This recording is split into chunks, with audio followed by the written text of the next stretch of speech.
FOSDEM, there was this small French young guy sitting in a booth in another building talking about some open source software called the SIP communicator. Now it's not that small anymore. Emil evolved. Started with SIP communicator that grew into Jitsi and headed off into video, created a real cool video server I think you're going to speak about. Yeah. Now our friend Sal joined Emil and has a new t-shirt. Tell us, what's the state of Jitsi? Thanks, Ole. Well, hi everyone. Just before we start, quick show of hands. Who knows what Jitsi is or stands for? Wow. Okay. Well, then I can skip real quick. For the few of you who don't know, it's a collection of software, of open source software that allows us to have scalable and secure multi-party video conferences. So the hallmark of this collection of projects is called Jitsi Meet, and this is how it looks like. This is our weekly, our daily stand-up, where everyone in the team connects and shares what the hell we're doing. So as you can imagine, connecting like 12 video streams all together has certain degree of difficulty. And the idea is that we take care of that for you so you don't have to worry about it. And today I'm going to let you know how we achieve this, and we're going to see how you can also do it for yourself without having to do everything from scratch. One important thing that happened is my t-shirt, which is Jitsi joined Atlassian roughly 2 years ago in 2015, and it got integrated into some of their proprietary products, of our proprietary products now. So one of which, for example, is HitChat, which is a proprietary group chat application, but the video part is done via the same way we do our video conferencing, so via Jitsi Meet.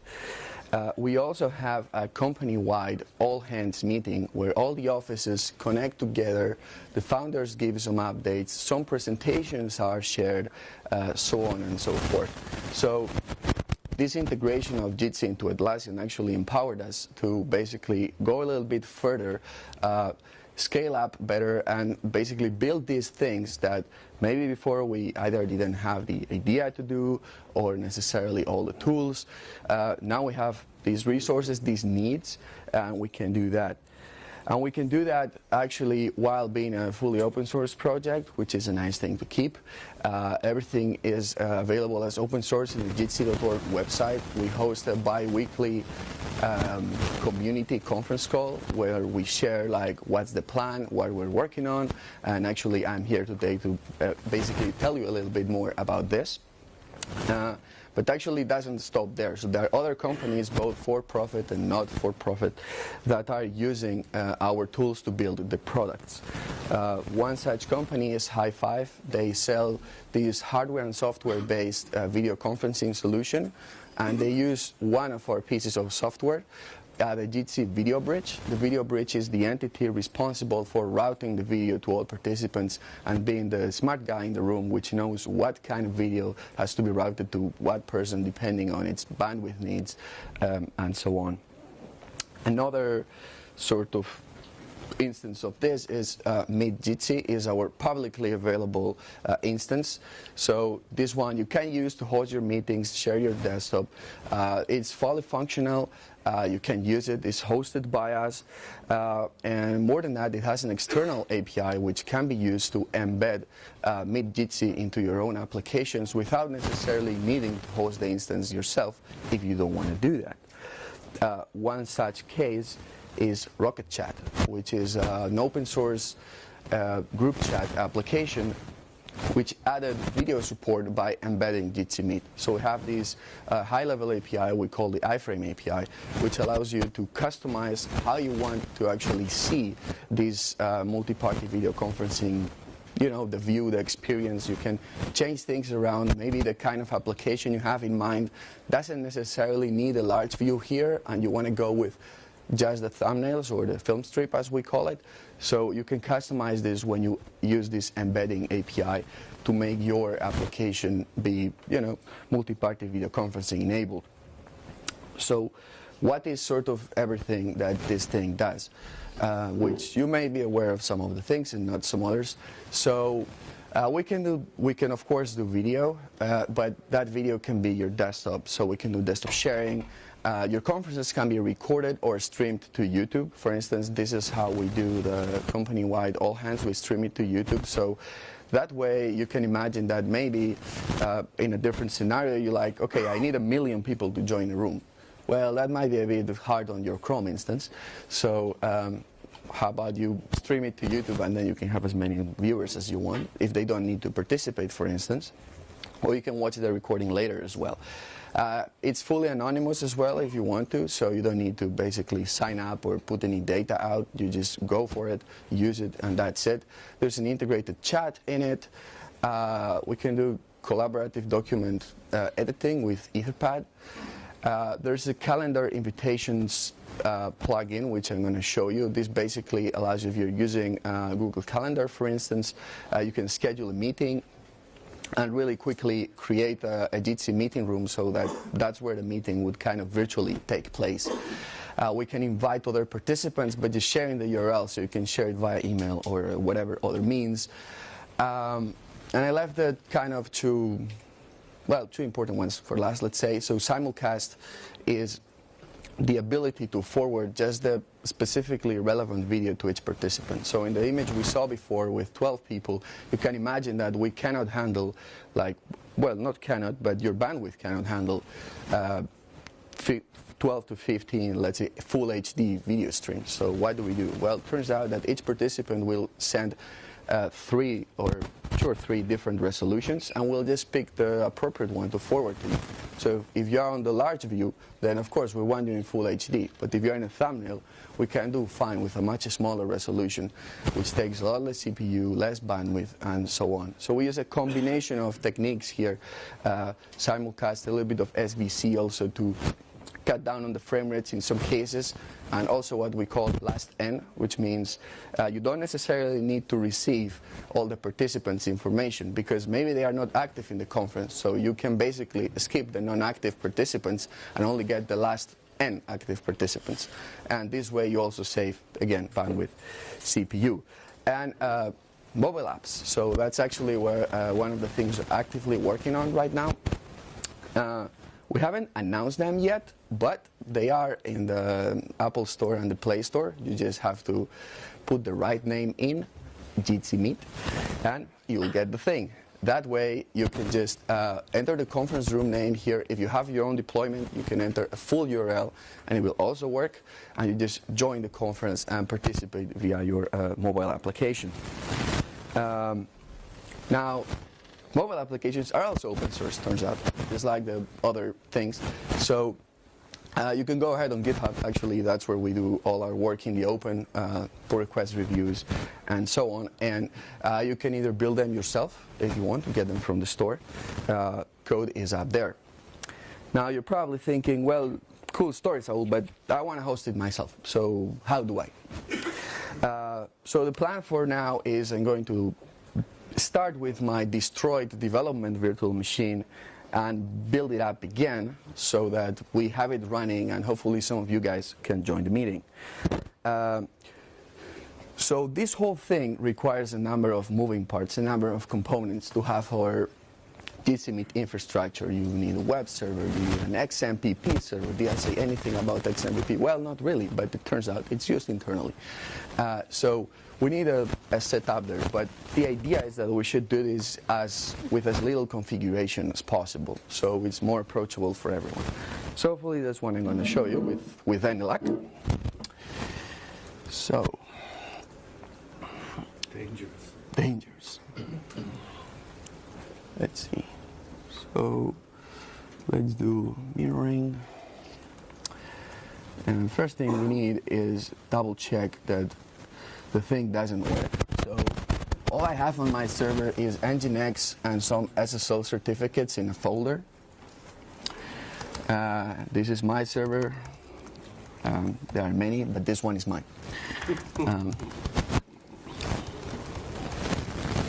So I can just install Jitsi Meet and all the dependencies and stuff.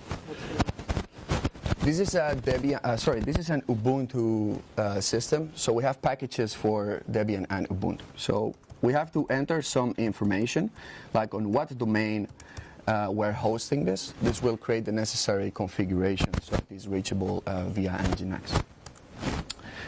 We can opt to create a self-signed certificate, but then that gives us the annoying warning in Chrome, so let's not do that. I have my own cert, so let's do that instead. It's going to ask for it right now, so because I already did that, I have the key and the cert on the same place, so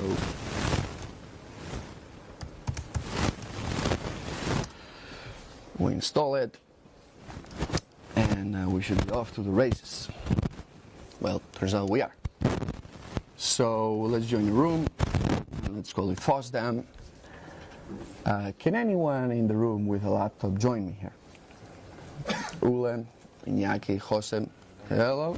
Something went wrong. But they are trying to fix it, so it's okay. Whoever they are. What the hell? Okay. So we got another fellow Jitsi here which joined, and I don't know, another guy doesn't want to show their face.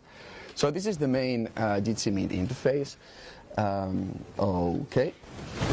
We're going overboard here. Let's see how the Wi-Fi holds.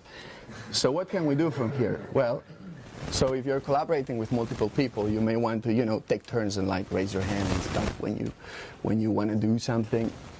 Here we can share it to YouTube if we have an API key. We have an embedded chat, like we can choose a nickname here and say boo. And then, you know, we can have a chat real quick here. So it's 12 participants here. All right. So this is basically all happening on a server in Ireland. It's the forwarding happening, and here for each participant we have some information which we can hover on. So we're not receiving him. You see how we're just receiving a tiny little thumbnail, 180p, nothing really big. So this is happening all in the WebRTC domain, but sometimes you just gotta go for the PSTN, you know, good old landlines and stuff.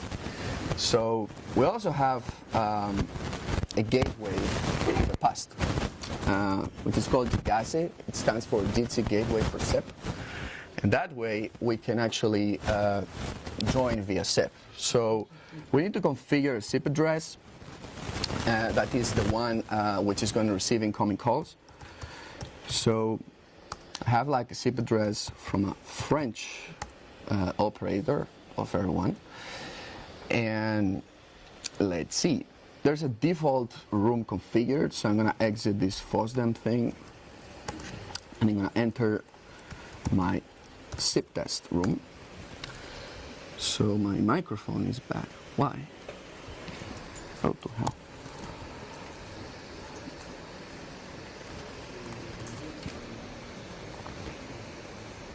Oh, can you please not enter this one? Because I'm going to enter with a phone. So, in this room, I can just take out my mobile here and use the phone application, which is usually hidden somewhere because you don't need it and stuff. And with any luck, there we go. Boom. So we are in via the mobile phone in this WebRTC multi-party conference. If somebody joins, the audio is also bridged.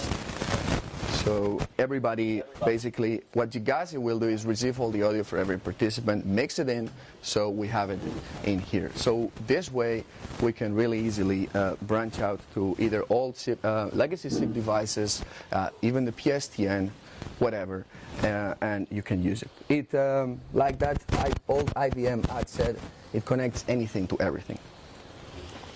So that worked. That's cool. So what's next then? What are we working on? We're working on the PERC with the PERC IETF working group to have fully end-to-end encrypted conference calls. So this is quite tricky. It requires that you use SRTP twice, like you double encrypt. And so far nobody has it, as in we are working with someone which is doing a modified version of Chrome, and hopefully this makes it, once the standards are stabilized, everyone can use it. We're prototyping this. We're also working on simulcast adaptivity, so basically trying to better adapt to changing network conditions, to dynamically change these number of participants you get or different resolutions. Try to be more smarter in this department. We're also working on an optimization for when you're calling one-on-one. So when you're just two participants, we'll try to bypass the bridge and basically have a direct connection between us, if we can do that without any turn service. If you heard the first talk about Marquis, you'll see that, well, that's not always possible. But if it's possible, we'll go one-on-one. But then, when a third person joins, we'll go to the bridge so that we'll work together. And then we're also doing some work in ICE mobility. Basically, if connection changes, we need to survive and continue our call without being disrupted by these connection changes. And of course, our mobile applications efforts are also in full swing. So that's all I got. Got any questions? I'm here now and tomorrow, and that's the Twitter things. Are you going to release the source code from iOS? As I said, it's already out. It's already there. You go to the Jitsi Meet repository, and the code is there because the website and the applications share a lot of the code. So just as a fun trivia fact, the web application is now gearing towards rewrite in React, and the mobile is built with React Native. So we're unifying all in a single direction. And there's also a document on how to build them, if you want to do it yourself. There at the back. Hello. Repeat. Did private deploy of Jitsi. Yeah. And it has 3 components. I installed manually, not And the thing is, it's quite hard to upgrade. I found it hard to upgrade because it doesn't have a really thing. You know, every release you have to try to meet it's kind of integration. But in fact, when it's integrated, you never know what to expect. Right. So if you have used it for... Oh, sorry. Okay, I'll repeat the question, which is if we're doing releases because updating manually can be painful, you don't know what to expect. So I don't disagree with you. Right now, the thing is, all of these projects, they are somewhat intertwined together, as in, if you want to implement something, it's possible that it touches multiple projects and you need them to work in tandem. So we have Jenkins test everything together and tag each repo, so if you use the same tag across all the repos, that's a working set. Now, that said, if you have followed along Jitsi Meet for a while, you probably know that it pretty much didn't change all that much in how it looks. It basically keeps on improving. So that is the idea. It's a little bit of a rolling kind of thing. So if we think about doing stable releases, well, what does a stable mean? Because we have to change things all the time, because Chrome changes things all the time, and Firefox changes things all the time. They are moving targets. So we try to adjust, and it's a little bit hard to set the point where this thing is ready now, because this thing is ready right now. But if we look tomorrow, it may not be, because some things have changed. So it's like with this perk thing, it's happening right now, and it's probably going to evolve a little bit more before it gets there. So if you look at, for instance, browser releases, and this has to be very close to browsers because those are the main endpoints here, they move so damn fast that they don't make releases more like, if you're using 5 older versions of Chrome, it's like, what are you, in prehistoric times? So it's a little bit, I understand your pain point. That's why we have these packages that basically do it for you. You have to do it by source. All I can tell you at the moment, because I don't have a better answer, is that you have to see all the tags together. Can I have one more remark? Yeah, just they just have a computer to like test and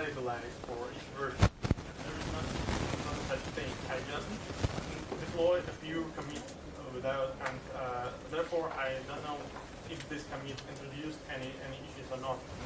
We have regression tests and everything runs on Jenkins. So what Marquis said actually, testing is not built into WebRTC, but you can do it, and we do it. So we don't release something that is broken. Like if it's not green on our screen, they're out hanging from the office, it doesn't go out. Now, of course, there's always things that are unexpected, and we can't test for the unexpected.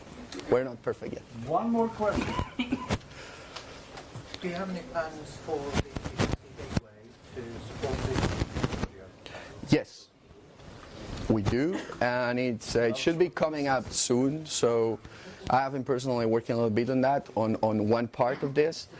I'm hoping to give a talk on these things later in the year once it's a little bit more ready. But we do have a plan and a working prototype on how to do this for legacy SIP endpoints that can only do a one-to-one video call to have everybody join the conference. We do.